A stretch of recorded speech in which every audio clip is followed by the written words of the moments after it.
পুরুষোত্তম জগন্নাথ দেব জগতের প্রভু মানা হয় তাঁকে। রথযাত্রার সময় সারা পৃথিবীর নজর থাকে উড়িষ্যার পুরীর দিকে। প্রভু জগন্নাথ দেবের মন্দির যেমন বিখ্যাত, তেমনি বিখ্যাত মন্দিরের হেঁসেলটি। পুরীর জগন্নাথ মন্দিরের রান্নাঘরকে বিশ্বের সবথেকে বড় রান্নাঘর বলে দাবি করা হয়। বলা হয় যে দেবী মহালক্ষ্মী স্বয়ং প্রভুর জন্য রন্ধন করেন এবং দেবী দক্ষিণাকালী এই স্থানকে রক্ষা করেন। পুরাণ থেকে শুরু করে লোককথা, হাজার এক গল্প আছে এই হেঁসেল নিয়ে। ৩৩ কোটি দেবতার দেশে জগন্নাথ দেবের রান্নাঘর আলাদা সম্ভ্রম জাগায় মানুষের মধ্যে। বাইরের দুনিয়ার কাছেও এ এক আশ্চর্য আগ্রহের জায়গা। প্রভু জগন্নাথ দেবের মহাপ্রসাদের জন্য আকুল হয় মানুষ। কথিত আছে ভগবান ভোজন করেন এই নীলাচলে, আর রাজ্য শাসন করেন দ্বারকায়, আর বদ্রীনাথে শয়ন করেন। প্রভু জগন্নাথ দেবের প্রসাদ রান্না হয় মন্দিরেরই হেঁসেলে। এমন আশ্চর্য হেঁসেল দেশ তো বটেই, বিশ্বেও আর কোথাও নেই। প্রতিদিন প্রায় ৫,০০০ লোক জগন্নাথ দেবের প্রসাদ পান। উৎসবের সময় সংখ্যাটা লক্ষ ছাড়িয়ে যায়। মাত্র কয়েক ঘন্টার মধ্যে কয়েক হাজার মানুষের রান্না। ২,০০০ বছর ধরে চলে আসা প্রথা ও কঠোর নিয়ম মেনে সবটাই করা হয়। কোথাও এতটুকু বিচ্যুতি নেই। প্রভুর শ্রী মন্দিরের দক্ষিণ পূর্ব দিকে পাকশালার অবস্থান। দৈর্ঘ্যে ১৫০ ফুট, প্রস্থে ১০০ ফুট, উচ্চতা ২০ ফুট, ৯টি ভাগে বিভক্ত। এতে ৩২টি কক্ষ আছে এবং সেগুলোর ভেতর ২৫০টি মাটির চুলা আছে। প্রায় ৬০০ জন রাঁধুনি এবং ৪০০ জন সহকারী প্রতিদিন এখানে প্রভুর জন্য খাবার প্রস্তুত করেন। পূর্বে রান্নাঘরটি ছিল সত্যনারায়ণ মন্দিরের পেছনের দিকে। ১৬৮০ থেকে ১৭১৩ সালের মধ্যে তৈরি হয় নতুন রান্নাঘরটি। জগন্নাথ দেবের ৫৬ ভোগ জগৎ বিখ্যাত। দিনে মোট ৬ বার ভোগ দেওয়া হয়। সকাল ৭টায় দিনের প্রথম ভোগ। এতে থাকে মিষ্টি খই, মাখন, নারকেল নাড়ু, ঘন দুধ, নারকেলের জল এবং পাকা কলা নিবেদন করা হয়। এই ভোগকে বলা হয় গোপাল বল্লভ ভোগ। সকাল ১০টার ভোগকে বলা হয় সকাল ধূপা। এটি দিনের প্রথম অন্নভোগ বা রাজভোগ হিসাবে পরিচিত। দুপুর ১২টা থেকে ১টার মধ্যে দুপুরের ভোগ। এই ভোগে প্রভুকে নিবেদন করা হয় অন্নভোগ, ডাল, তরকারি। সন্ধ্যে ৭টার থেকে ৮টার মধ্যে হয় সন্ধ্যা ভোগ। এই সময় প্রভুকে হালকা ভোগ নিবেদন করা হয়। রাত্রি ৯টা থেকে ১০টার মধ্যে রাতের ভোগ। এই সময় প্রভুকে ভারী ভোগ নিবেদন করা হয়। এরপর রাত্রি ১১টার পর পাদুকা ভোগ বা বড় সিংহার ভোগ। এটি দিনের শেষ ভোগ। ২৫০টি উনুনে রান্না করা হয় প্রভু জগন্নাথ দেবের ভোগ। আয়তকার উনুন, মাটির তৈরি। উনুনগুলির নামও আলাদা আলাদা। অন্নচুলি, আহিয়াচুলি, পিঠাচুলি। অন্নচুলিতে অন্নগোত্রের পদ রান্না করা হয়। জগন্নাথ দেবের ভোগে যত রকম ডাল পরিবেশন করা হয় সেই সব ধরনের ডাল তৈরি হয় আহিয়াচুলিতে, আর পিঠে বানানো হয় পিঠাচুলিতে। এরকম 10টি পিঠাচুলি আছে। পিঠাচুলি কেবলমাত্র কংক্রিটের তৈরি, কাঠের আগুনে রান্না হয়। কোথাও কোনো রকম বিদ্যুৎ ব্যবহার করা হয় না। তেলের বাতি জেলে রান্না সম্পন্ন হয়। ভোগ রান্নার সঙ্গে যুক্ত সকলেই প্রভু জগন্নাথ দেবের সেবক। রান্নার পদ্ধতিও ভারী অদ্ভুত। চুলাতে একটির ওপর আর একটি পাত্র বসানো হয়। এইভাবে প্রায় ৯টি অথবা 7টি পাত্র থাকে। একদম তলার পাত্রটি কেবল আগুনের তাপ পায়। সেই পাত্র থেকে বাকি পাত্রে তাপ ছড়িয়ে পড়ে। কিন্তু অলৌকিক বিষয়, সবার আগে সবথেকে ওপরের পাত্রটির রান্না শেষ হয়। এখানে রান্নার সমস্ত সামগ্রী শুধুমাত্র মাটির তৈরি। কোনো দিন পুরনো পাত্রে রান্না হয় না। রোজ নতুন নতুন পাত্রে রান্না হয় এখানে। আরও একটি অলৌকিক বিষয় রয়েছে এই রান্নাঘরে। শোনা যায় গঙ্গা আর সরস্বতী একই সঙ্গে প্রবাহিত হয়েছে এই রান্নাঘরের ভেতর দিয়ে, তবে তা বাইরে থেকে দেখা যায় না। সেই নদীর জল দিয়েই রান্না হয় এখানে। শুধুমাত্র ওই নদী থেকে জল তুলে আনার জন্যই একদল সেবক নিযুক্ত রয়েছেন। রান্নাঘরের পুরো দায়িত্ব সামলানোর জন্য 1000 সেবক রয়েছেন।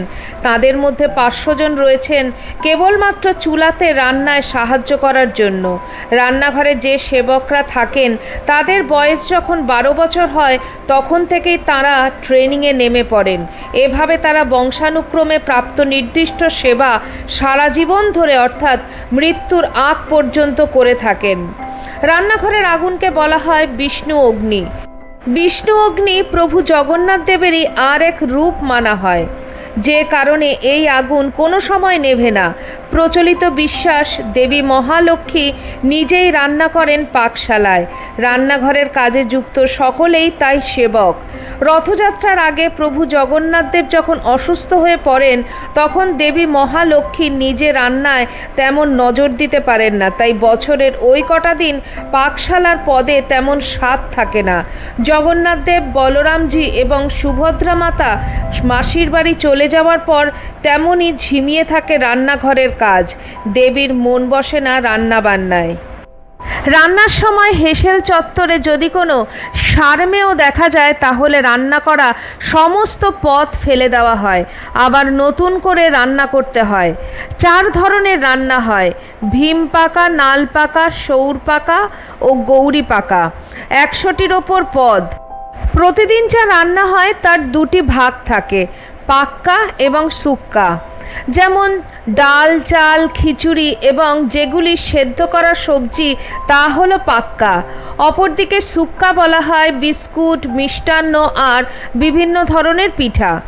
প্রভু জগন্নাথ দেবের জন্য যে সমস্ত ফল ও সবজি ব্যবহার করা হয় সেগুলো 2000 বছর ধরে ব্যবহৃত হয়ে আসছে। শুধুমাত্র স্থানীয়ভাবে উৎপাদিত সবজি এবং ফলই প্রভু জগন্নাথ দেবের জন্য ব্যবহৃত হয়। অন্য কোনো অঞ্চল থেকে উৎপাদিত দ্রব্য জগন্নাথ দেবের জন্য ব্যবহার করা হয় না। প্রভু জগন্নাথ দেবের ভোগে কিছু দ্রব্য ও বস্তুকে নিষিদ্ধ করা আছে, যেমন সিদ্ধ চাল, গোল আলু, পেঁয়াজ, রসুন, সাদা লবণ, কলে পেশা আটা, ঢেঁড়স, চিনি, ডাঁটা, লাউ, কপি। রান্নাঘরের মশলাপাতি আসে মহালক্ষ্মী ভাণ্ডার থেকে। সুয়ারা নিযোগা কোঅপারেটিভ সোসাইটি পরিচালনা করে। রান্না করতে যেসব মাটির পাত্র ব্যবহার করা হয় তাও আসে নিযোগা সোসাইটির মৃৎশিল্পীদের থেকে। আগে উড়িষ্যার বিভিন্ন জঙ্গল থেকে উনুনের জ্বালানি আসতো, কিন্তু জঙ্গল জাতীয়করণের পর কাঠ আসে স্টেট ফরেস্ট কর্পোরেশন থেকে। সারা বছর ধরেই সমপরিমাণ প্রসাদ রান্না করা হয়, কিন্তু ওই একই পরিমাণ প্রসাদ দিয়ে কয়েক হাজার মানুষই হোক বা 20 লক্ষ মানুষকে খাওয়ানোই হোক, তবু প্রসাদ কখনো নষ্টও হয় না বা কখনো কমও পড়ে না। প্রথমে প্রভু জগন্নাথ দেবকে ভোগ নিবেদন করার পর সেই প্রসাদ মাতা বিমলাকে নিবেদন করা হয়। তারপর সেই মহাভোগ বা মহাপ্রসাদ বিতরণ করা হয় ভক্তদের মধ্যে। বলা হয় মাটির পাত্রে রান্না করা ভোগ যখন জগন্নাথ দেবকে নিবেদন করা হয় তখন তাতে কোনো গন্ধ থাকে না, পরে তা থেকে সুগন্ধ আসে। তার অর্থ এই প্রসাদ জগন্নাথ দেবের আশীর্বাদ প্রাপ্ত। প্রভু জগন্নাথ দেবকে ভোগ নিবেদন করার পর সেই প্রসাদ পীঠদেবী বিমলা মাতাকে নিবেদন করা হয়। তারপরেই তা মহাপ্রসাদ আখ্যা পায়। উল্লেখ্য যে এই মহাপ্রসাদে স্পর্শদোষ, উচ্ছিষ্ট দোষ বা জাতি বিচার নেই। ঠাকুর শ্রী শ্রী রামকৃষ্ণ পরমহংসদেব বলতেন, কলিকালে জগন্নাথের মহাপ্রসাদ সাক্ষাৎ ব্রহ্ম।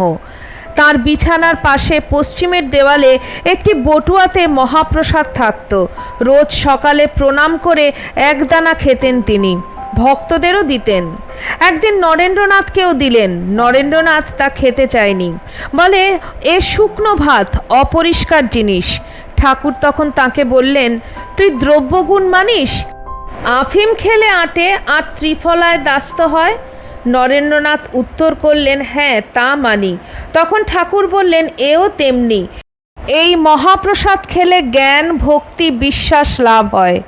তখন নরেন্দ্রনাথ অর্থাৎ পরবর্তীকালে স্বামী বিবেকানন্দ নির্বিচারে তা গ্রহণ করলেন। আপনারা এতক্ষণ শুনছিলেন পুরীর জগন্নাথ মন্দিরের অলৌকিক রান্নাঘরের আশ্চর্য কাহিনী। আপনাদের ভিডিওটি কেমন লাগলো অবশ্যই কমেন্ট সেকশনে কমেন্ট করে জানাবেন।